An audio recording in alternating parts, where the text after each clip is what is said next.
नमस्कार विद्यार्थी मित्रांनो, मी पताळे सर. आपला 10वीचा इतिहास या ठिकाणी आपण आज शिकणार आहोत. लॉकडाऊनमुळे आपल्या शाळा बंद आहेत आणि शाळा बंद असल्यामुळे या कोविड-19च्या नैसर्गिक आपत्तीमुळे जगभरामध्ये शाळेचा जो अभ्यासक्रम आहे तो कमी करण्यात आलेला आहे. म्हणून आपल्या 10वीच्या इतिहासाचं 4थं प्रकरण जे आहे ते कमी करण्यात आलेलं आहे. त्या प्रकरणावर आधारित कोणताच प्रश्न परीक्षेमध्ये विचारला जाणार नाही. आणि त्याचबरोबर 6वं प्रकरण जे आहे ते सुद्धा या 10वीच्या अभ्यासक्रमातून या वर्षीसाठी कमी करण्यात आलेलं आहे. आणि राज्यशास्त्राचं जे 5वं प्रकरण आहे, लोकशाही समोरील आव्हाने, हे सुद्धा प्रकरण कमी करण्यात आलेलं आहे. याची सूचना, याची माहिती आपण लक्षात ठेवली पाहिजे. तर या ठिकाणी आपण आता प्रकरण 5वे शिकणार आहोत, प्रसार माध्यमे आणि इतिहास. प्रसार माध्यमे आणि इतिहास या प्रकरणाचं नाव आहे. आता प्रसार माध्यमे आणि इतिहास म्हणल्यानंतर प्रसार माध्यमांचा इतिहास. प्रसार माध्यमांचा इतिहास या प्रकरणातून आपल्याला शिकायचा आहे. प्रसार माध्यमे म्हणजे काय?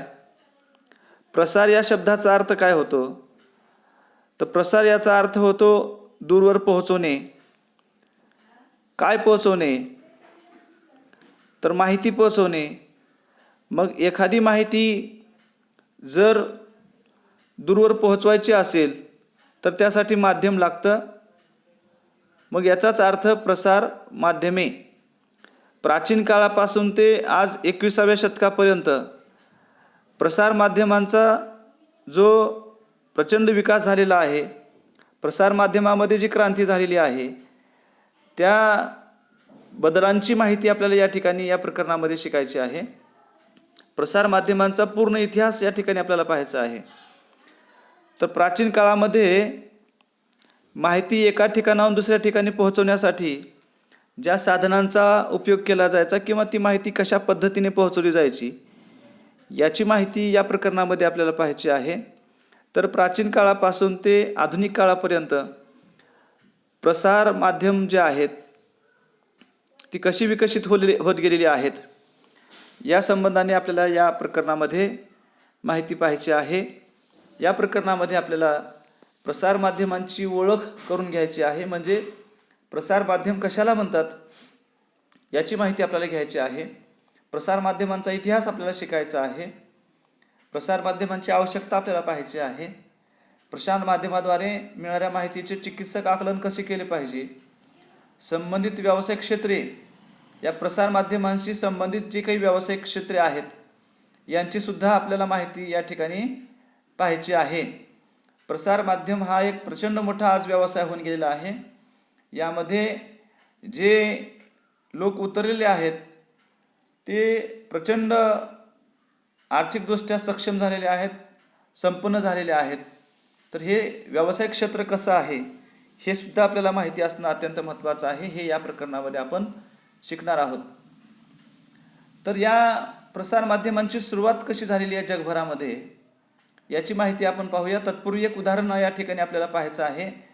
आपल्या भारतामध्ये मध्ययुगीन काळामध्ये मोगलांची सत्ता होती. 1526मध्ये भारतात बाबर आला आणि बाबराने मोगलांच्या साम्राज्याची प्रस्थापना भारतामध्ये केली आणि मग बाबर घराण्याचं राज्य या ठिकाणी सुरू झालेलं आहे. मोगल घराण्याचं राज्य या देशामध्ये सुरू झालेलं आहे.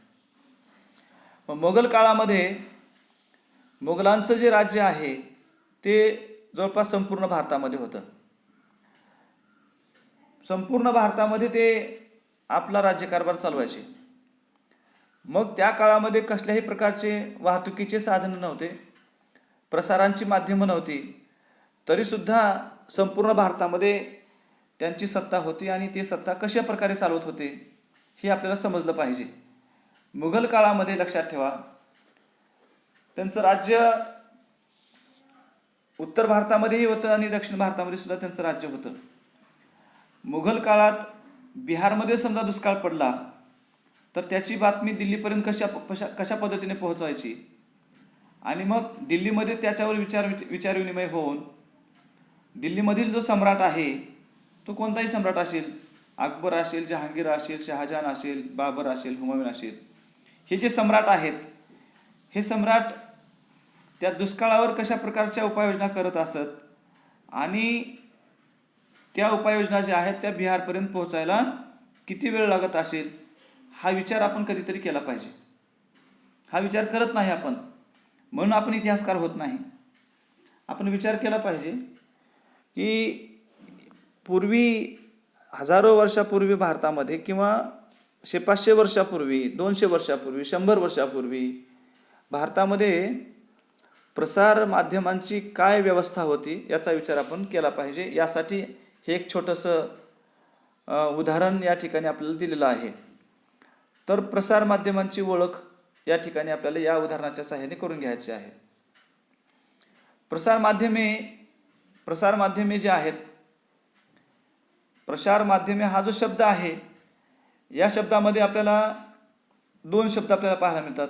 नंबर 1 प्रसार आहे आणि दुसरा शब्द जो आहे तो माध्यमे. म्हणजे प्रसार माध्यमे या एका शब्दामध्ये 2 शब्द दडलेले आहेत. पहिला शब्द प्रसार आहे, दुसरा शब्द माध्यमे आहे. तर प्रसार या शब्दाचा अर्थ काय होतो? प्रसार या शब्दाचा अर्थ होतो दूरवर पोहोचवणे. म्हणजे एखादी माहिती आपण एखाद्या माध्यमाच्या सहाय्याने दूरवर पोहोचवतो, याला प्रसार माध्यमे असे म्हणतात. तर पूर्वीच्या काळामध्ये आपल्या भारतात अनेक राजे होते. ते राजे आपली बातमी प्रत्येक गावापर्यंत, प्रत्येक प्रांतापर्यंत कशी पोहोचवत होते याची माहिती आपल्याला असली पाहिजे. तर भारतामध्ये प्राचीन काळामध्ये सम्राट अशोकाचं राज्य संपूर्ण भारतामध्येच होतं, भारताच्या आसपासच्या देशावर सुद्धा होतं, आणि मोगलांच्या काळामध्ये सुद्धा संपूर्ण भारतामध्ये त्यांचं राज्य होतं. तर मोगल हे आपले माहिती दूरवर कशी पोहोचवायची. तर लक्षात ठेवा, पूर्वीच्या काळामध्ये राजाला जर एखादी बातमी दूरवर पोहोचवायची असेल, संपूर्ण राज्यामध्ये पोहोचवायची असेल, तर त्याला कित्येक दिवस लागायचे. मग ही बातमी लोकांपर्यंत कशी पोहोचवली जायची? पूर्वी गावोगाव दवंडी पेटवली जायची. दवंडी कशी पेटवली जायची आपण पाहतो आहोत. आपल्या आजही ग्रामीण भागामध्ये एखादी माहिती लोकांपर्यंत पोहोचवायची आहे तर दवंडी दिली जाते.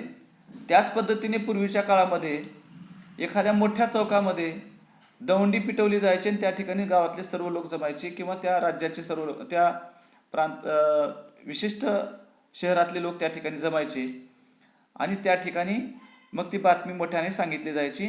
अशा पद्धतीने त्या बातमीचा प्रसार पूर्ण लोकांमध्ये व्हायचा. आणि दुसरी एक महत्त्वाची गोष्ट म्हणजे एखादी बातमी एकापर्यंत पोहोचली की एकाकडून दुसऱ्याकडे, दुसऱ्याकडून तिसऱ्याकडे, तिसऱ्याकडून चौथ्याकडे, अशा पद्धतीने बातमीचा प्रसार मोठ्या प्रमाणामध्ये व्हायचा. तर ही एक बातमी जी आहे ती एकापासून दुसऱ्यापर्यंत पोहोचण्याची जी पद्धत आहे, ही पद्धत अशा प्रकारे प्राचीन काळामध्ये होती.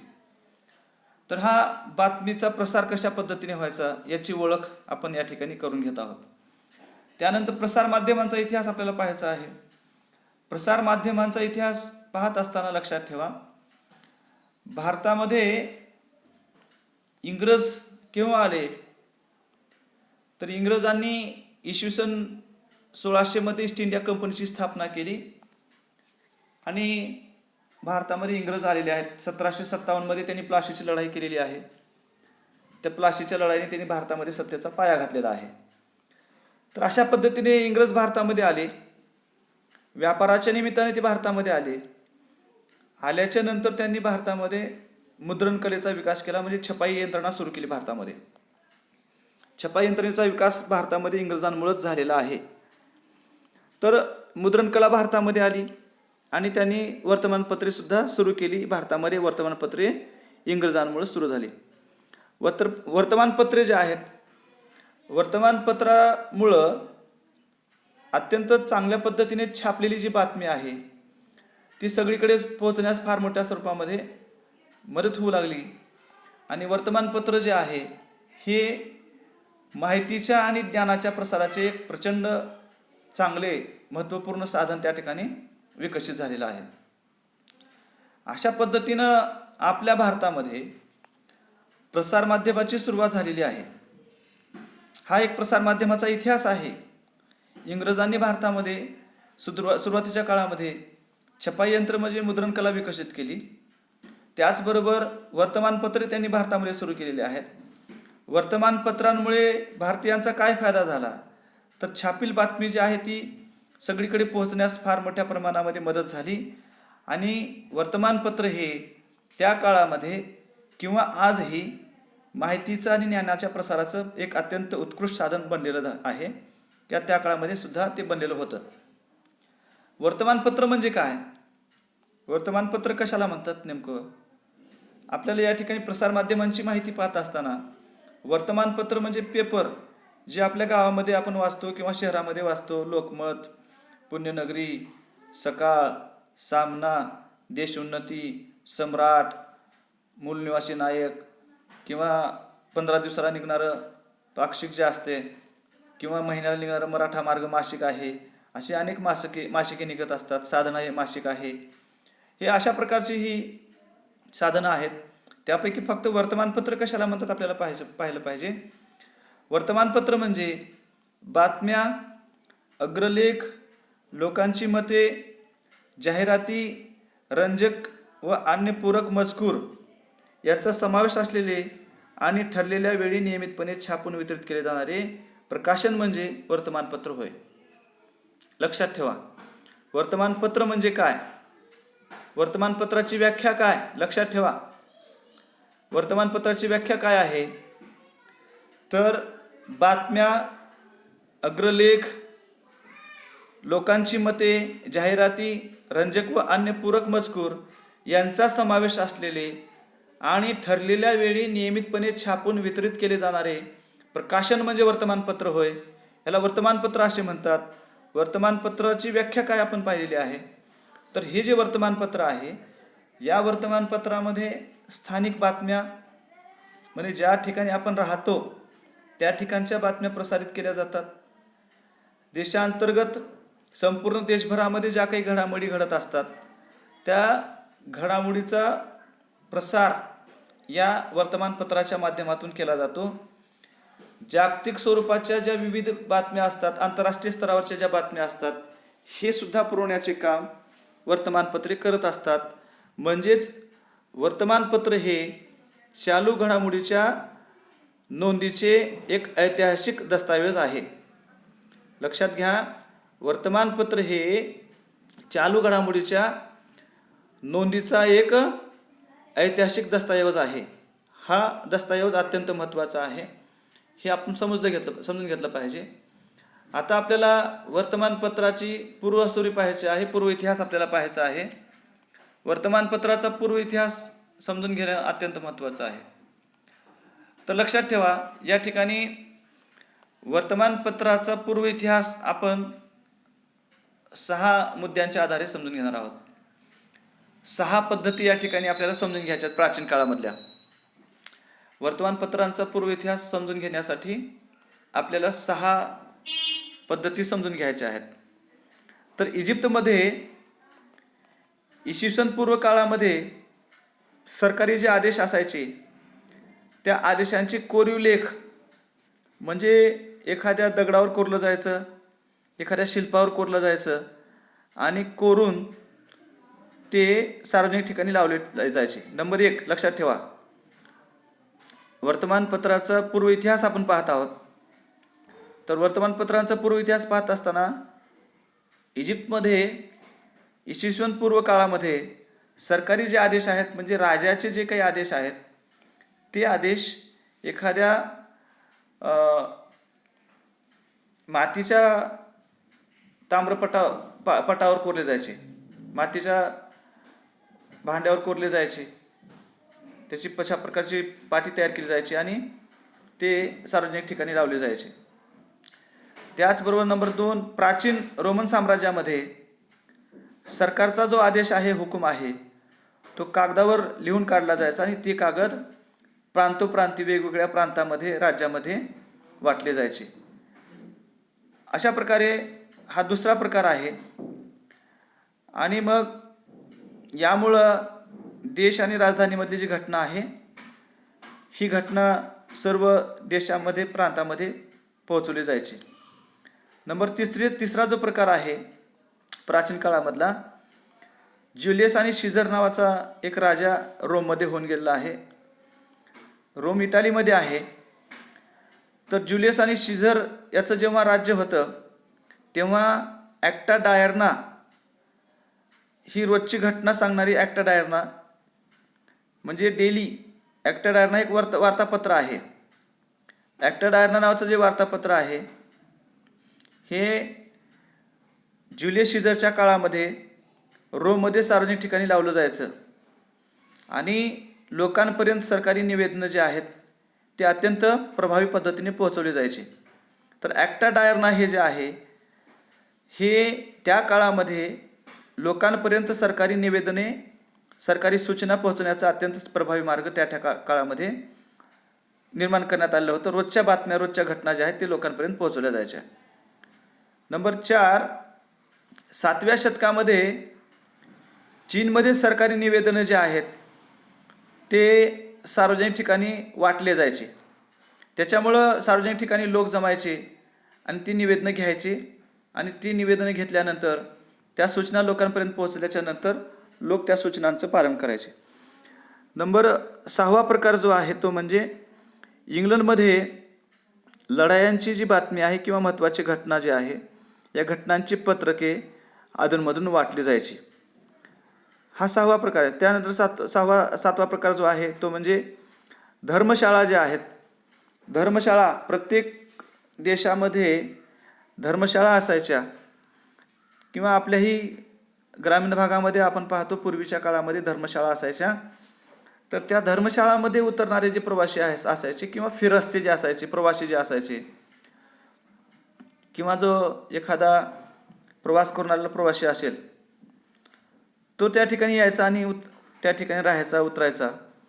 उतरल्याच्या नंतर स्थानिक लोक ज्या धर्मशाळेमध्ये उतरलेला आहे त्या धर्मशाळेच्या परिसरातले स्थानिक लोक जे आहेत त्या स्थानिक लोकांना तो ज्या ज्या प्रांतातून, ज्या त्या भागातून आलेला आहे त्या ठिकाणच्या बातम्या तो अत्यंत रंगवून सांगायचा, रंगीत पद्धतीने तो सांगायचा. आणि शेवटचा जो प्रकार आहे 8वा प्रकार तो म्हणजे राजाचे जे प्रतिनिधी आहेत ते वेगवेगळ्या ठिकाणी असत.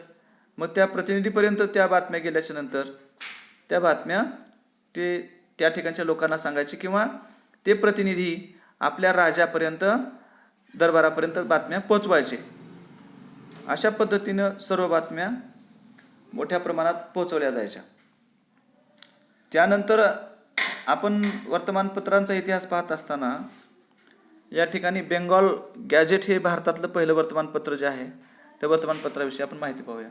भारतातील जे वर्तमानपत्र आहेत त्या वर्तमानपत्रांविषयी माहिती आपण पाहूया. भारतातलं पहिलं वर्तमानपत्र जे आहे ते म्हणजे बेंगॉल गॅजेट आहे. बेंगॉल गॅजेट हे भारतातलं पहिलं वर्तमानपत्र आहे. याची माहिती आपण पाहूया.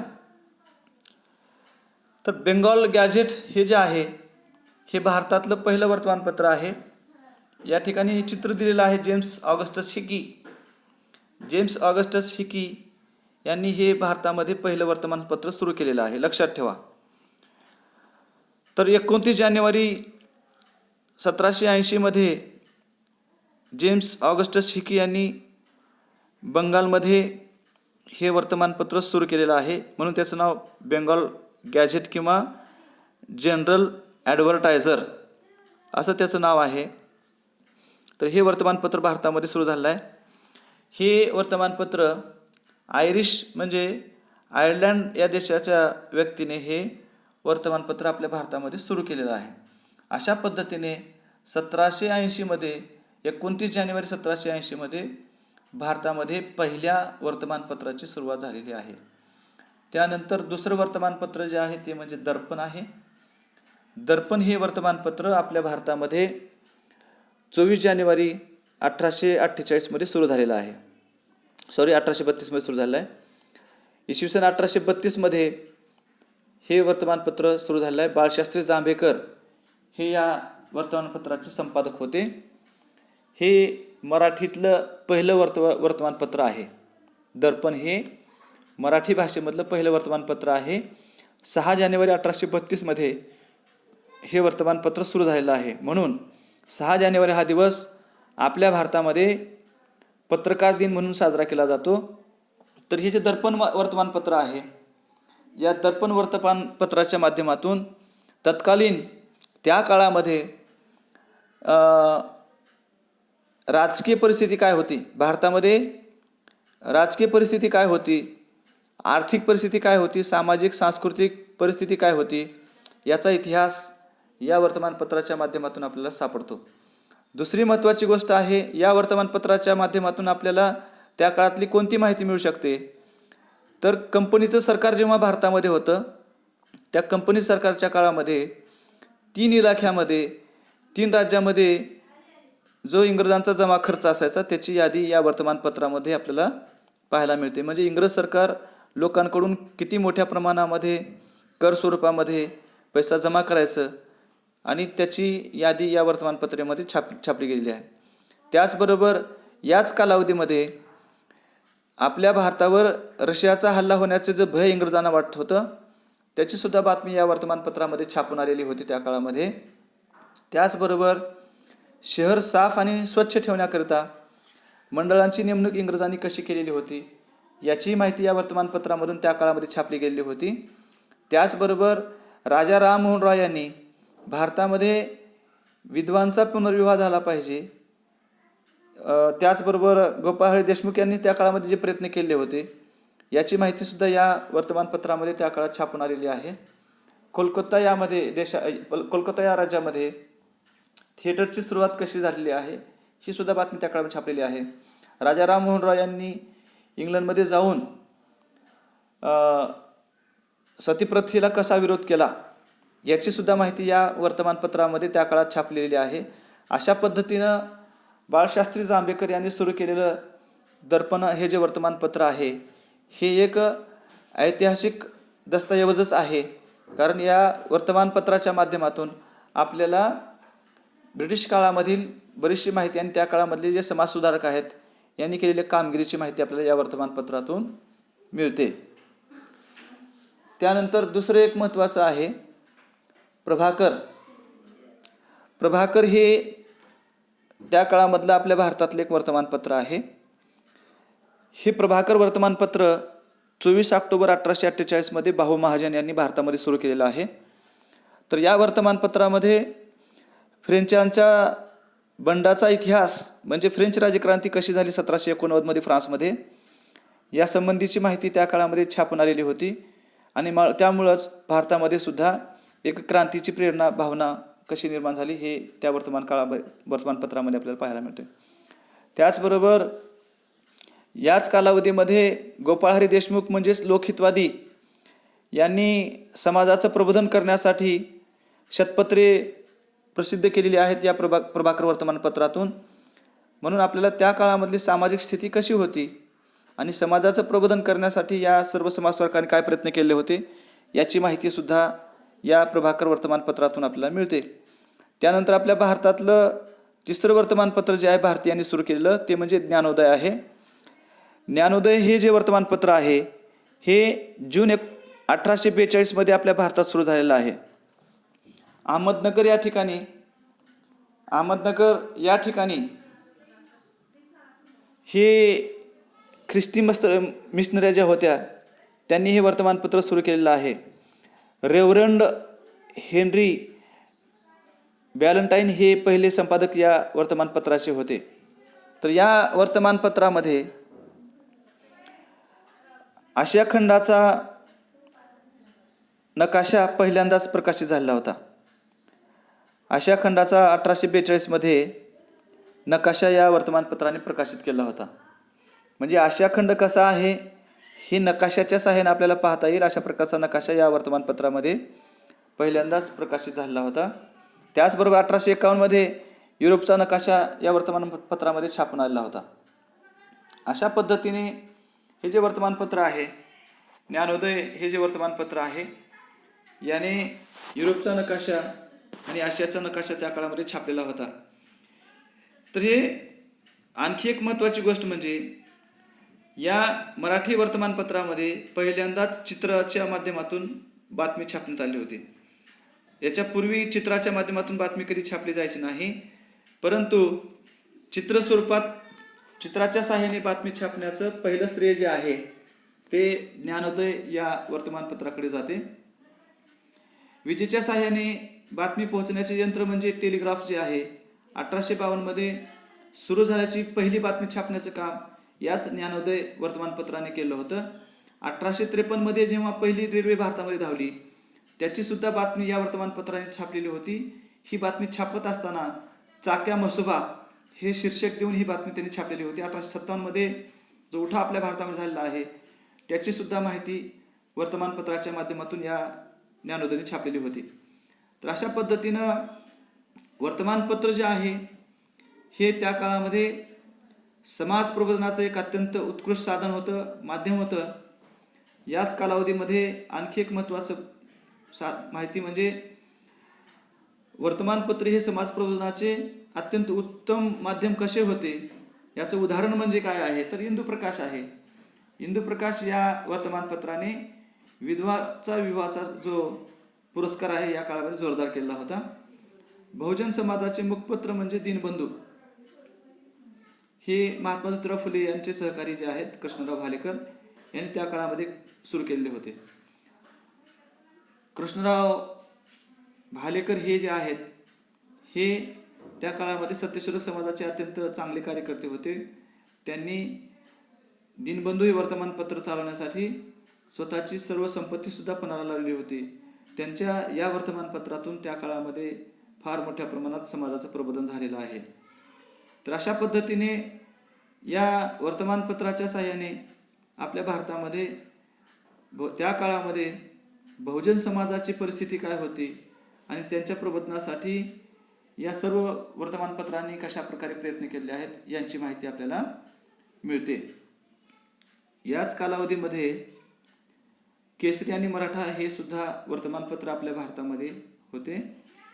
केसरी आणि मराठा हे जे वर्तमानपत्र आहेत हे गोपाळ गणेश आगरकर आणि बाळ गंगाधर टिळक यांनी कसे सुरू केले होते याची माहिती आपण पाहूया.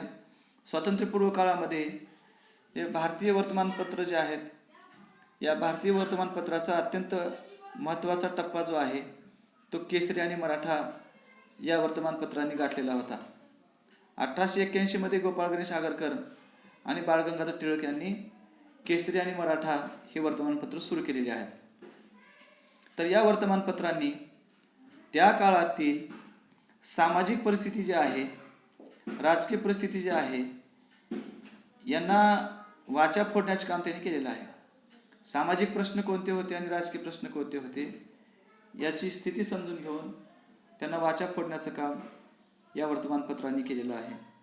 त्याचबरोबर देशामधली स्थिती जी आहे आणि देशी भाषेतील जे ग्रंथ आहेत, विलायतीतील राजकारण जे आहे या विषयाच्या संबंधाने या वर्तमानपत्रामध्ये मोठ्या प्रमाणामध्ये लेखन केलं जायचं. अशा पद्धतीनं 21व्या शतकामध्ये वर्तमानपत्रामध्ये लोकशाहीचा चौथा स्तंभ म्हणजे वर्तमानपत्रे आहेत ते अत्यंत महत्त्वाची भूमिका बजावत आहेत. परंतु आज हे जे खांब आहेत एकतर्फी भूमिका बजावत असताना आपल्याला पाहायला मिळतात. सर्वसमावेशक अशा प्रकारची भूमिका जी आहे, सर्वांगाने विचार करणं अत्यंत महत्त्वाचं आहे. अशा प्रकारचा विचार ही वर्तमानपत्रे करत नसेल दिसून येतात. तरी परंतु वर्तमानपत्रे हे आपल्या लोकशाहीचा चौथा स्तंभ आहेत. ते कशा पद्धतीने भूमिका पार पाडतात याचा सुद्धा आपण अभ्यास या ठिकाणी करू शकतो. या ठिकाणी आपण आज एवढाच या तासामध्ये पाहूया. बाकीचा भाग आपण उद्या तासामध्ये पाहू. धन्यवाद.